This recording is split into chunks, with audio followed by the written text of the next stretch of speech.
morning, everyone. 16 minutes after the hour. Welcome back to the Sunrise Show. Craig Fronikin is your host, and thrilled to welcome onto the program Andy Bentz. And he's a former Malheur County Sheriff. He was sheriff from 1996 to 2011. He retired after almost 30 years of law enforcement out in Eastern Oregon, and he's in private practice now. But since this Owyhee Canyonlands proposal has come out of the Oregon Natural Desert Association and Portland Keen Footwear, which would be very interesting that a private business would back something like this, and a proposed monument of 2.5 million acres. This is nothing new, ladies and gentlemen, to the Malheur County residents over there, such that they had a special election this in a month ago, and they came out 9-1 against the monument. Congressman Greg Walden addressed them in a town hall meeting over there. But there is a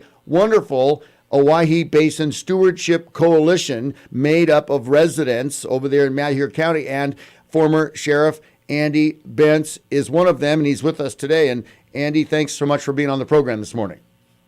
Well, thank you. Very happy to do it.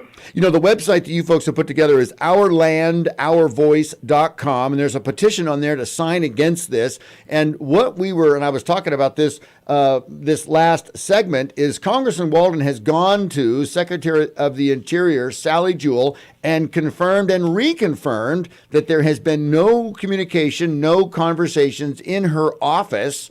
And then he put out a press release saying as such, and that if there is ever any conversation, that he would be contacted immediately so he could work together. But I've come up with information, this Council on Environmental Quality. Now, I don't want to get ahead of myself, but talk to our listeners. What are you facing over there in Malheur County with this 2.5 million acres? Well, it's a lot larger than just what we're trying to do here in Malheur County. This is a symptom of the bigger disease, as I call it. Right. It's the playbook for folks on the conservation and locking up side, if you will.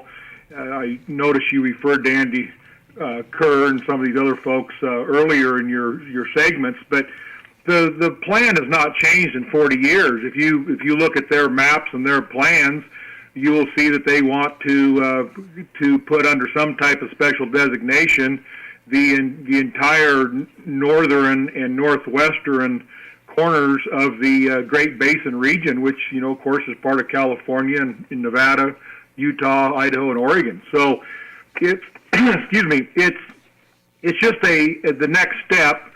This one would be getting closer to be able to connect their wilderness part of the Owyhee in Idaho up against the Oregon border, where this proposal is, to the Steens Mountain special designation, which right. And they, so it's just pieces filling in the puzzle so that they can basically take away public lands from everybody but their members and their small special interest groups, is what it boils down to. Well, and it's interest groups and this is where, because they catch the people sleeping and they don't think that they're really listening. And it's a shame. It truly is. And I try to encourage voters all the time, when is enough enough? When are you going to stand up? When are you going to come together with other Americans and realize that if the timber industry can be kicked to the curb in a incredible best timber region in the world, then anything's possible with any other industry. But here's something else, Andy, and I wanted to ask you about this because I was immediately concerned, hey, if the BLM land, which is most of this 2.5 million acres anyway, and the BLM has a wonderful working relationship with the ranchers and the citizens there in Malheur County. I've heard little complaints whatsoever, but I was immediately asking water rights, grazing rights, and mining rights. And the rules are different for every wilderness designation. But talk a little bit about this Grassy Mountain project, possible mining for gold and uranium. See, now all of a sudden you start looking at the value of the land, right? Right. So, the Grassy Mountain has nothing to do with uranium. That was a project called the Aurora Project down on the Nevada border by McDermott, and that in right at the moment is that company, I believe, sold those claims, and they went back. Okay, so that's kind of a set aside, but it explains. I mean, you kind of realize, oh, wait a minute, because here's the thing. I mean, tax rolls, free market system, jobs. This would provide living wage jobs, and yes, it's off to the side a little bit, but doesn't that filter into what could be this Owyhee Canyon lands with other mining? Well, yes, right? it Yeah. does. The Grassy Mountain is what they are using to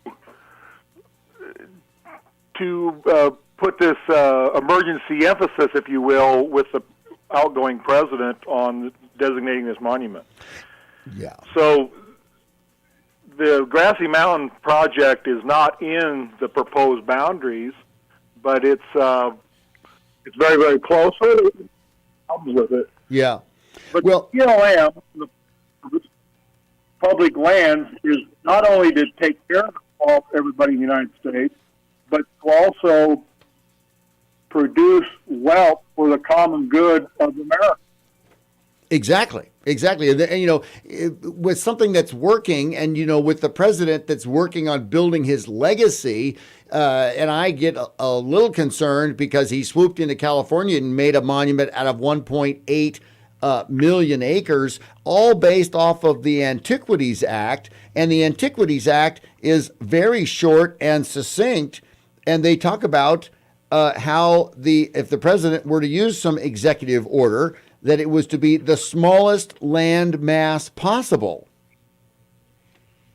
Well, that's correct. That's the way it reads. But the horse got out of the barn on that one a long time ago. Many presidents before this one. Oh yeah, no, I know it. So, what's the biggest concern with citizens over there? That their grazing rights, their water rights, and mineral rights, we simply don't know. They would literally pass the law to see what's in it. Right. It would be designated a monument, and then the management plan would be required to be done by the BLM in this case, and that'd take up to 2 years. So we have no idea what's going to be in it. And this is not the only monument. I mean, aren't there's over a dozen monuments across the nation in the western region.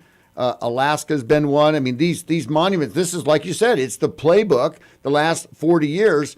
The next thing is, though, I've had some people tell me, well, okay, nothing with a wheel could access these lands. And I'm wondering, wait a minute, and then shutting down the roads because of erosion and such, and having the natural habitat, return to the natural habitat. And, when we come back, I want to talk more about, because fire suppression, all of those type of things.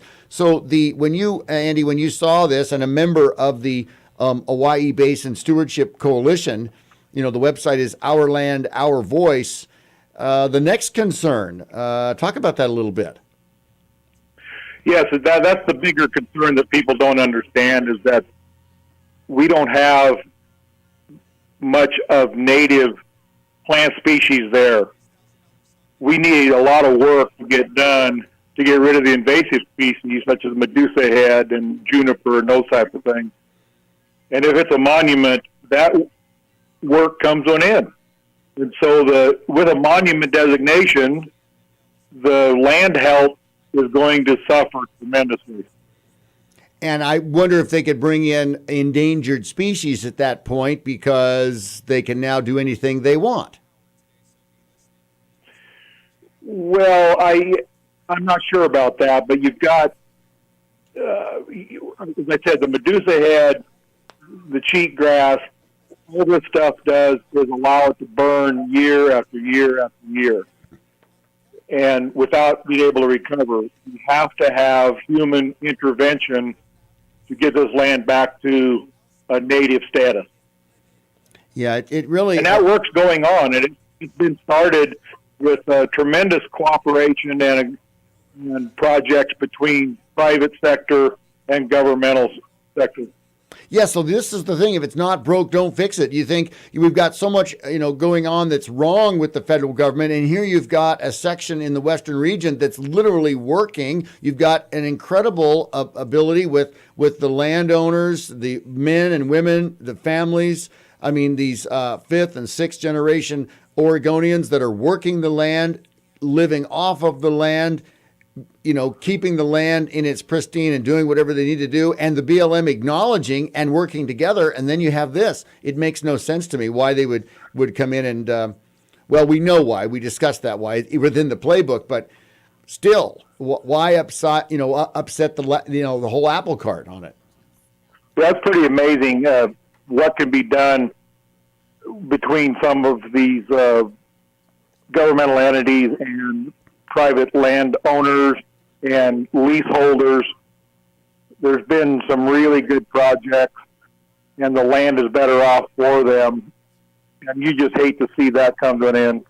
Yeah, let's do. I know. Let's get to a break. Come right back. We've got Andy Bentz, one of the former Malheur County Sheriff, on the program with us this morning. He's a member of the Owyhee Basin Stewardship Coalition, and membership is all the citizenry over there in Malheur County. Their website is Our Land, Our Voice, and they want to encourage everyone to get to the website and sign a petition against this. And I've talked about this, Andy. It takes 100,000 Americans. We've got 2 million in Oregon. It wouldn't be too difficult to get 100,000 Americans pushing all in the same direction on this, and maybe have our elected officials take a listen. What do you think?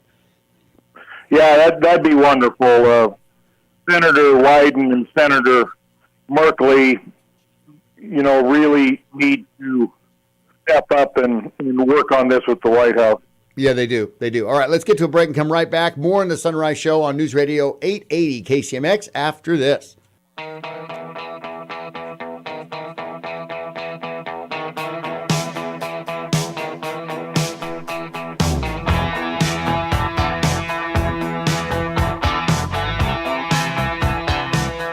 Good morning, everyone. 35 minutes after the hour. Welcome back to the Sunrise Show. Continuing with former sheriff from Malheur County, Andy Bentz. He's retired from law enforcement after almost 30 years, and he's in private practice now. But he's also an esteemed member of the Owyhee Basin Stewardship Coalition and their website, OurLandOurVoice.com. And it's the membership is full of cattlemen and local business owners, former city managers over there in Vail, and one of the big things, multiple use, sustainable yield for this land. And we talked about this possible monument that could be going on in Malheur County, 2.5 million acres. I classify it as complete and total overreach by the federal government. We've had Congressman Greg Walden visit the citizens of Malheur County over there. They had a special election. They voted 9-1 not to have this type of thing. And now they're still the special interests. And like Andy talked about it, 40 years, it's their playbook,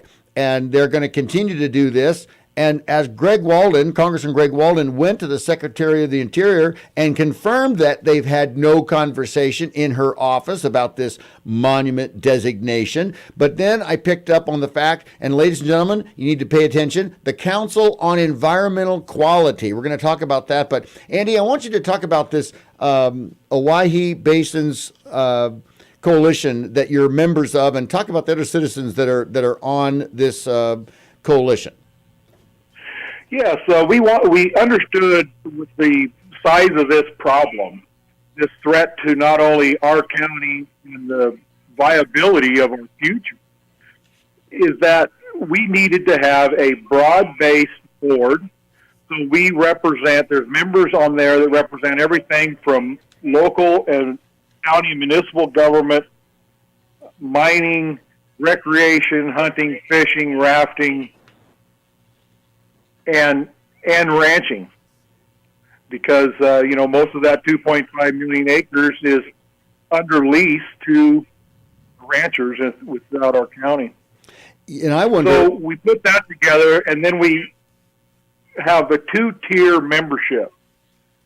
Tier 1 is available to any paying member that has animal unit months, which is AUMs, PLM permit, within Malheur County. And then Tier 2 membership is all the rest of us that don't have AUMs but understand the economic importance of not locking the public and industries out of 2.5 million acres.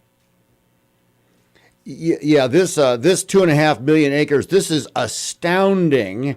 And when you think about Oregonians and why would the federal, I mean, I call it federalizing the state lands, and you wonder, okay, where's the governor on this? And you just saw the governor do this executive order with the Secretary of the Interior on the Klamath River, and you're wondering, oh my goodness, would Kate Brown just step aside and let the president come right in and set up this monument if he wanted to? And I say absolutely yes. Now, the interesting thing is, and I'm glad that this coalition, this Owyhee Basin Stewardship Coalition is there, because you're discussing what's best for the residents, what's best for the land, and BLM. And, you know, Andy, we were talking, this isn't a bash BLM or bash U.S. Forest Service point, because, and you and I both know, the individuals that are passionate, they spend their lives doing this, they love what they do, they're good at it. The men and women of the BLM, in this particular instance, they are working with you and have been, haven't they?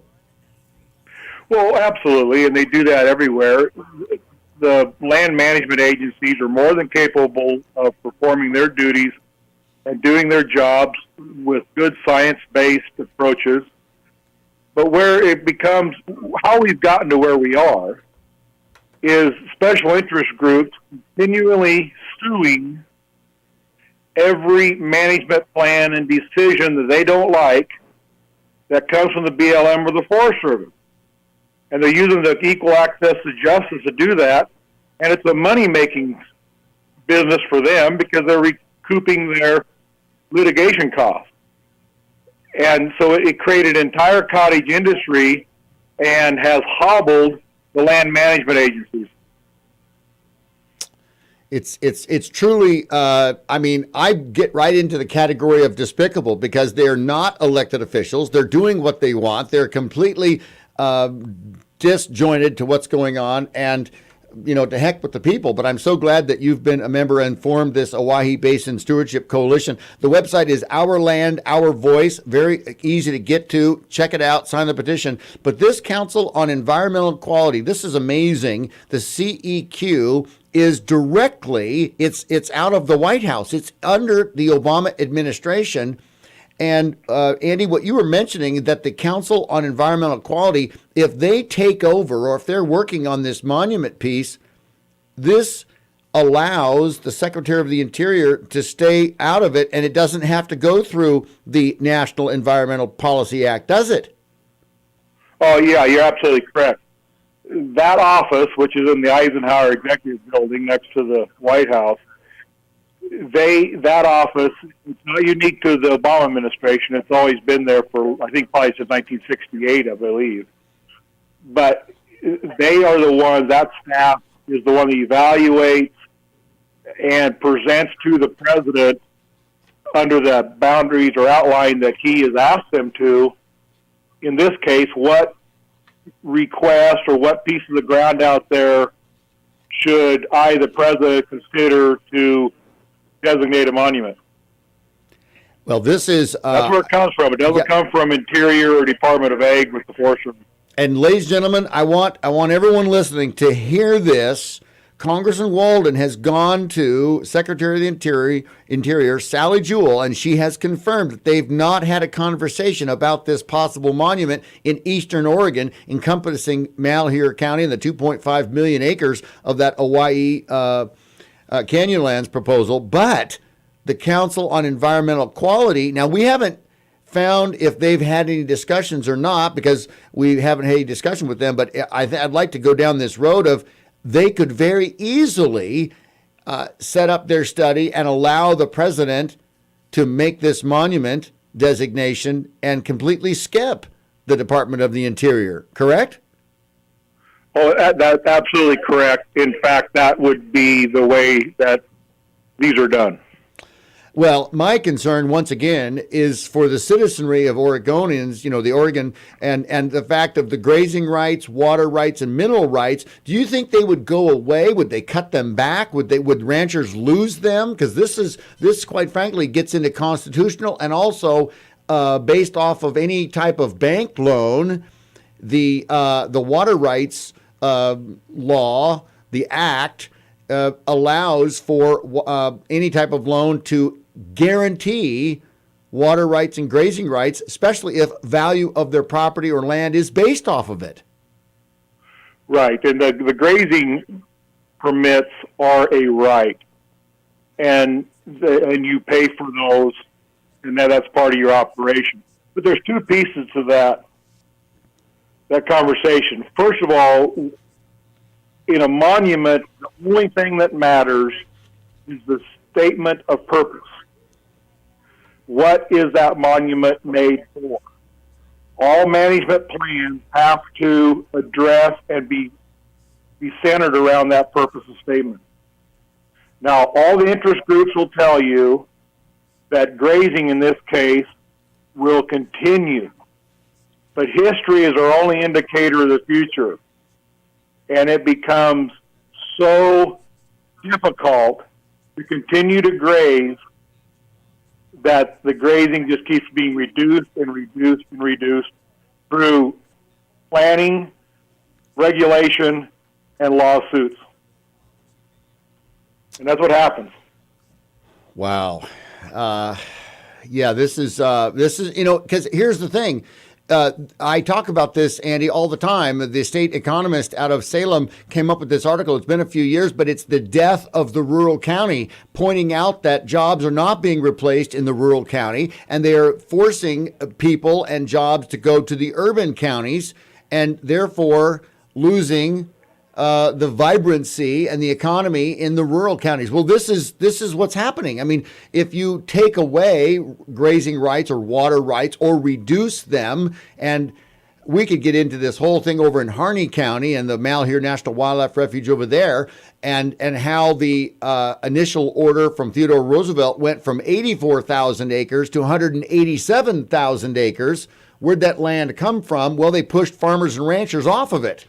And we could really get into the weeds on that, but this is an indicator, just like you said. If history, and this is, we want to make very sure that people understand the Hawaii Basin Stewardship Coalition, and this battle we have is completely different than that tomfoolery that went on over there at the refuge in Harney County. No, you're absolutely right. That was just a bunch of criminals that hijacked some local family's misfortunate situation the Hammonds were in and just hijacked it for their own personal uses.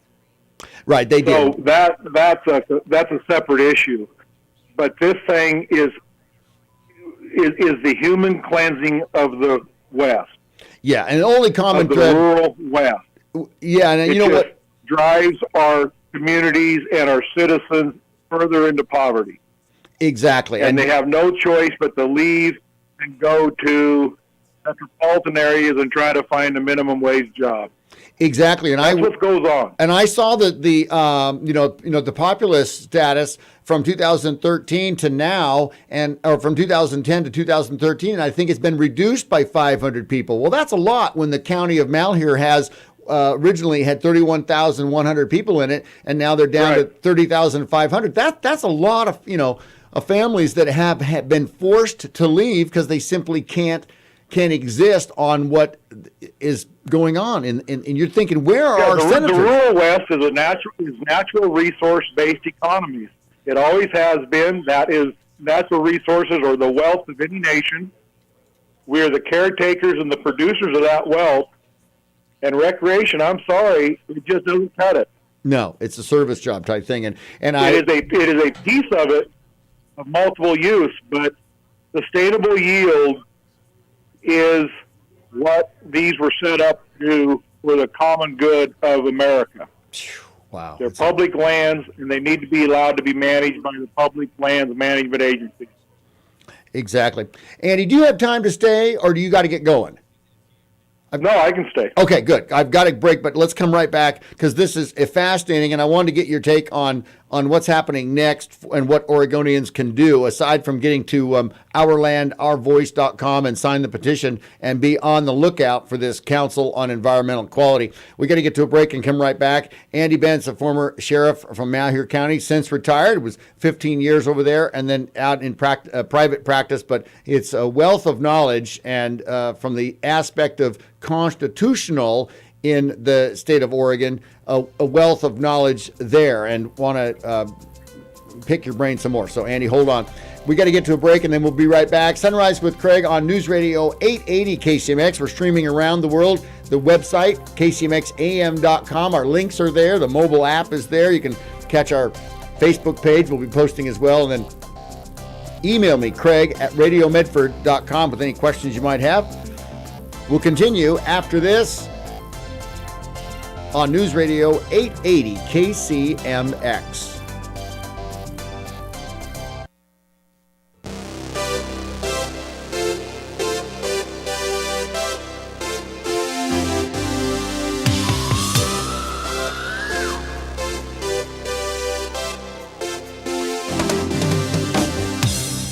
Good morning, everyone. 53 minutes after the hour. Welcome back to the Sunrise Show. Just a few more minutes left. We wanted to take advantage. Andy's available. He's a former sheriff from Malheur County. He's retired, but a member of the Owyhee Basin Stewardship Coalition, and a lot of qualified individuals over there. And I tell you, my heart goes out to, just great families. And if you've ever worked the land, if you've ever been family with anyone that's worked the land, you've ever seen these strong families, these community groups, they are wonderful and great Americans as far as I'm concerned. And Andy, it's great to have you on. Give us a kind of a snapshot of what's going on over there, because how do the people feel knowing that they voted, they came out, special election, they voted it down, and it's still continuing? Do they feel so disenfranchised with this? Well, I think that's a pretty common feeling every day of the year in the rural West. Yeah.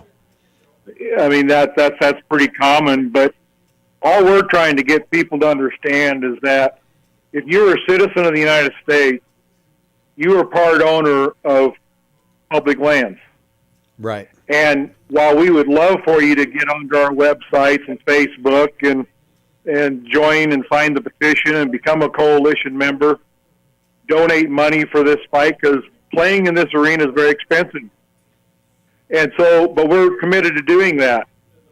But it's your land, and you need to contact, in this case, you need to contact Senator Wyden, Senator Merkley, Governor Brown, Congressman Walden, and every other congressman that may represent you in Oregon, and let them know what your opinion is. Whether you agree with me or not, that's not what's important. Right. You have to let your representatives know what you want done with your public land. And do you want to be able to hunt there, fish there? Do you want the economic benefit of responsible use of that land coming to you and everybody else that owns this land? It's your responsibility. It's your land. Get involved. Well, that's it. And, this BLM, Bureau of Land Management, they are managing the land, and it's for multiple use and sustainable yield. And when we talked to Elias, he mentioned the Rural Fire Protection Agency. This does not make those lands in the West safer. That would probably keep folks off of that if there was any type of wildfire or anything else. You'd have this, once again, these land use rules, which would change because it'd go to a wilderness designation. Yeah, again, depending on the statement of purpose of the monument, if done, that may or may not preclude active firefighting on the land. It could prevent the control of invasive species by aerial application or even ground application. So, how would you reseed it if you can't fly or drive over it? So there's all these issues that are unknown. All we can do is look in the past and see that none of these worked out very good. So we don't think this one will work out very good either. Exactly. Well, Andy, it's great to have you on. We'll continue the discussion because I want to follow this very closely because this affects all of Oregonians, and we here on the west side, we've had our share of this kind of stuff, and there are more than just one of these proposed monuments. We're dealing with many of all along the Siskiyou and the Cascade, and this is insane. What's Crook going County. on? Oh yeah, and here, Richard goes. oh yeah, and you know what's even the most amazing, Andy, is that all of these counties, there are multiple counties that are starving, and yet when you're looking at the economic engine. And you're saying, what benefit and tourism, and Senator Ron Wyden is completely out to lunch with his 7 wonders of the world and how we're going to get more people out into the forest for tourism. And like you said, it's a service industry, which is one leg of the wheel, one leg of the stool, but it doesn't provide the family wage jobs that we need to stay solvent in the Oregon economy. Well, the real frustrating piece of that argument is that everything they're saying is great about a monument or wilderness area can be done today. All you got to do is drive out there and get out of your vehicle and go to walking and hiking and camping and fishing and hunting. It can all go on today. Right. Why would you add another designation on top of it? To do what you can do today. I end up shaking It's my just head. Disingenuous. Oh, absolutely. No, So we really appreciate your efforts to help educate and get the information out to public landowners. They need to get involved and tell their representatives what they want. Exactly. I mean, the power of the people, and it's this political agenda that I look at this and go, you got to be kidding me. So anyway, well, Andy, thank you again. You know, it's just like, no way, no how. Americans, stand up. Andy, ladies and gentlemen, Andy Bentz, a former sheriff of Malheur County, retired and in private practice. And Andy, stay safe out there. And thank you so much for your time this morning. Well, thank you for your time and your interest and effort. You bet. He's a member of the Owyhee Basin Stewardship Coalition. Get to their website, ourlandourvoice.com, and we'll post that up on our Facebook page. Andy, have a great day. We'll talk to you later. Same to you. Thank you very much. All right. We got to get to a break, and then we'll come right back. Top of the hour. Oh, we'll continue, and there's so much more to get to. Stay tuned. More Sunrise with Craig on News.